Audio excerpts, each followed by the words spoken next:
Blood and Chocolate, 1997, a young adult paranormal fantasy novel by Annette Curtis Klause, gained popularity for its sultry scenes and a teenage protagonist who confidently embraces her sexuality.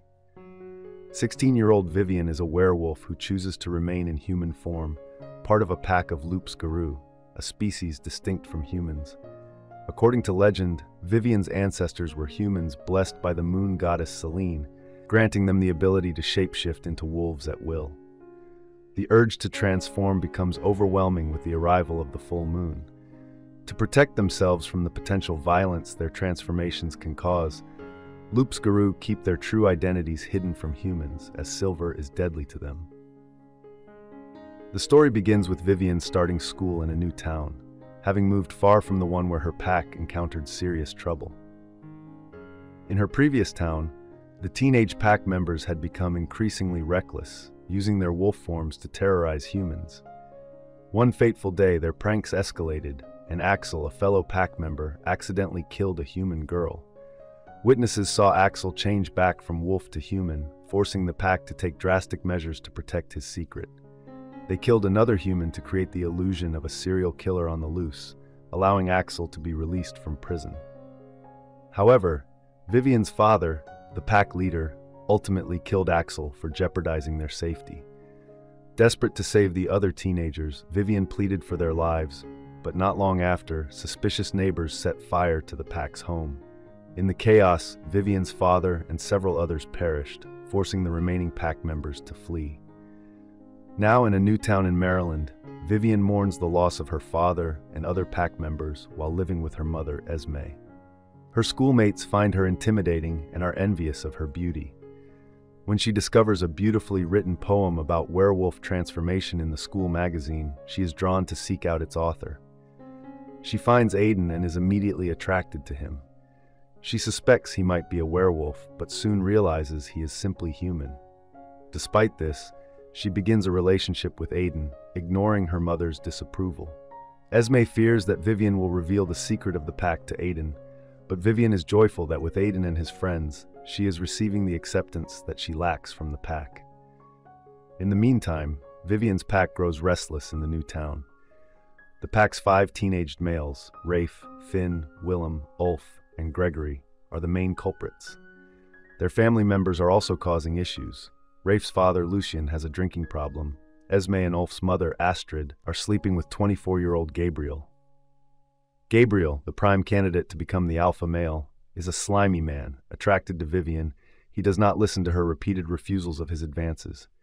The restlessness within the pack makes it clear that the pack needs a new alpha, and soon. Because they cannot decide who it should be, they decide to elect the leader via ordeal, a giant brawl where any male who is of age can participate. Anyone who has blood drawn is disqualified, and the last 2 can fight to the death, or one can surrender to the other. Once the alpha is determined, the females are to participate in a fight called the Bitches Dance to determine who will be the new leader's mate. The ordeal takes place and Gabriel wins. Astrid instantly attacks Esmé, wanting to be Gabriel's mate and not wanting any competition. Without pausing to think, Vivian leaps in to save her mother's life. Vivian emerges victorious in the fight after taking out one of Astrid's eyes, earning her the title of alpha female. Horrified by the violence, she flees home. The next day, Gabriel asserts that he will wait for Vivian to come around, a sentiment echoed by the rest of the pack. However, Vivian continues to reject Gabriel, focusing her efforts on Aiden. Before they become intimate, Vivian feels compelled to reveal her true nature to Aiden. When she discloses her beast form, he is horrified and retaliates by throwing objects at her to force her away. Heartbroken, Vivian leaps from his window into the night. The following morning, she wakes up with human blood on her nails and no recollection of what transpired after her revelation. She comes across a news report about a man killed by a wild animal and fears the worst. Desperate to cope, she turns to alcohol and spends the next few days trying to talk to Aiden, but he avoids her, deepening her sense of urgency. In an attempt to see him, she attends a concert they had planned to go to together, only to be met by his friends, who cruelly repeat the lies Aiden told them about why he broke up with her. Overwhelmed, Vivian breaks down in tears, and just then, Gabriel appears to take her home. He tries to comfort her, hinting that he once revealed his true self to a human and regrets it, much like she does. Once again, Vivian wakes up without any memory of the previous night and discovers a human hand on her bedroom floor. Realizing it belongs to one of Aiden's friends, she fears she may have been the killer. Convinced that she must end her life to protect the pack, she douses herself in kerosene, but before she can strike a match, Willem arrives and reveals that she is not the killer. Astrid is setting her up. He informs her that Aiden has sent a note asking to meet. Vivian deduces that Astrid must have intercepted the note carried by Aiden's deceased friend. Realizing Aiden is in grave danger, she races to find him and try to save him. Meanwhile, Gabriel, Willem, and Ulf gather the pack to witness the judgment of Astrid. When Vivian arrives to meet Aiden, he threatens her with a gun, claiming it contains a silver bullet. Vivian desperately pleads her case, trying to convince him that she is not the killer, but Aiden, unaware of Vivian's pack, refuses to believe her. Just as he is about to pull the trigger, Astrid and Rafe appear. Astrid plans to kill both Aiden and Vivian, determined to be rid of Vivian once and for all.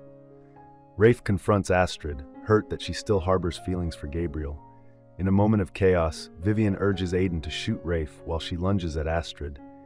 Aiden fires, hitting Rafe, who collapses lifelessly. Vivian and Astrid engage in a fierce struggle. Just as the conflict escalates, Gabriel arrives with two other pack members, quickly apprehending Astrid. In a decisive act, Gabriel snaps Astrid's neck, ending her life. Fearful of the werewolves surrounding him, Aiden turns the gun on Gabriel and fires.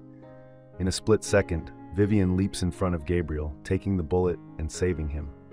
Gabriel warns Aiden never to contact Vivian again, making it clear that they will keep a watchful eye on him for the rest of his life. Terrified, Aiden flees. The pack's healer removes the bullet from Vivian, but she finds herself trapped in a hybrid form, unable to fully shift into either human or wolf. Weeks later, Gabriel visits her.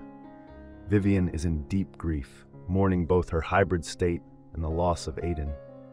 Gabriel shares his own story of love and loss, revealing that he once fell for a human woman. In a tragic accident, he shifted while they were intimate, unintentionally killing her. Gabriel's tale prompts Vivian to realize that her feelings for Aiden were more about seeking acceptance than true love. She finds that acceptance with Gabriel, who understands her in ways Aiden never could. As they kiss, Vivian finally transforms fully. Gabriel takes her outside for the first time in days, and together they run into the woods in their wolf forms. Embracing her identity as the alpha female and Gabriel's mate, Vivian feels a profound joy in being a werewolf, knowing she has someone who truly understands and accepts her. I hope you enjoyed this video. Leave a like if you did, and be sure to subscribe. Thank you.